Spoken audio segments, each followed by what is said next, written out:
Улсын хурлын гишүүдийн бүкс бөөрийн хэрэг энэ жил нэлээд шууган тарж байна. 2017 онд тэр дундаа бандаж хочиж гантуулгаар хэрэг дууссангүй. Өөрөөр хэлбэл бас л охид эмэгтэйчүүдийг гомдоочход түндэ огт харамсахгүй явж байгаа гишүүн байна. Тухайлбал 2016 оны сонгуулиар Баян-Улгийн аймгаас ардчилсан намаас сонгогдсон Мурат гишүүн өөрийн аймгийн төрийн албанд ажилладаг нэгэн эмэгтэйд хувийн дотно харьцаанд орох санал тавьсан байгаа юм. За уг эмэгтэй рүү өөрийн ичимдэг эрхтнийхээ зургийг хувийн чатаар нь ч явуулсан. Мөн казак хэлээр харьцаж байсан чат энэ зурган дээр харагдаж байна.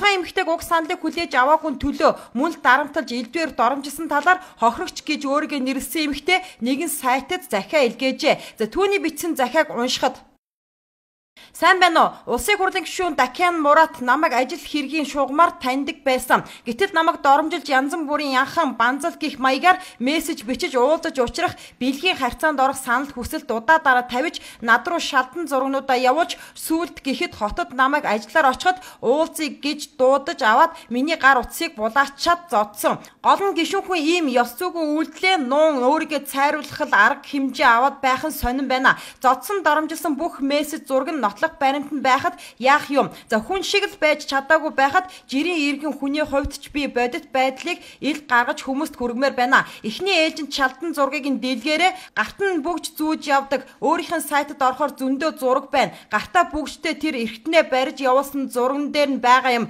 Гих захиаг илгээгээд өөрийнх нь зураг хүргийг өгсөн байгаамаа. Харин ямар нэгэн аргаар уг мэдээлэл олон нийтэд хүрсэнгүй. Магадгүй Мурат гишүүн өөрөө хөөцөлдөж яваад дарсан байх магадлалтай. Харин өөртөө ёс бус хайрцан тухайн эмэгтэй Мурат гишүүнийг дарамтлаад байгаа тул олон нийтэд ил болохоор шийдсэн боловч амжилтыг олсонгүй. Уг хэрэг эрүүгийн цагдаа дээр шалгагдж байгаа талаар Баттай их сурвалжаач мэдлээ. За гэвч улсын хурлын гишүүний халдашгүй дарахын эрх нь нөлөөснөө ямар ч одоо ботол таг ямар шатанда яваг хууль хяналтынхан нууцлж байна. Хэрэг явдал болсны дараа Мурат гишүүн эмэгтэйгээс уучлалт гуйхын оронд доромжилсан. Зодох гэж дайрсан гэдгээ уг захиан тодорхой бичсэн байгаамаа. Мөн өөрөг нь байхгүй хоогуур нь гэрт нь очиж аав ээжд нь мөнгө өгөөд явсан байгаа юм. За ийм л байдлаар улсын хурлын гишүүд ёс зүйн алдаа гаргаж байгаад л харамсаж байна. Ямар ч эмэгтэй рүү бичсэн мессеж хувийн зургнуудыг дэлгэж байна. Уг баримт дээр гишүүний өөрийнх нь таних тэмдэг болох бүгж нь байгаа юм. За яг энэ бүгжтэй зураг нь интернетэд олноор байршжээ. За энэ мэт ёс зүйгүй гишүүдийг нийгэм цэвэрлэх учиртай. Дээрэс нь Монгол улс охид хүүхнүүдийг хүчирхийлэлтэй нийтээр тэмцэж байгаа энэ цаг үед төрийн дээр сандаалж суусан нөхдүүд өөрсдөө юм хэрэг үлдэж хинэггүй яваад байгааг ойлгохгүй байна. Ер нь улсын хурлын гишүүн гэдэг нь төрийн өндөр албан тушаалтан. Хүссэн хүсээгүй тэд ёс зүйтэй байх ёстой. Ажиллаа гэд явахын оронд авгаа хүүхэн эргүүлж элдвийн хов живэнд орох учиргүй.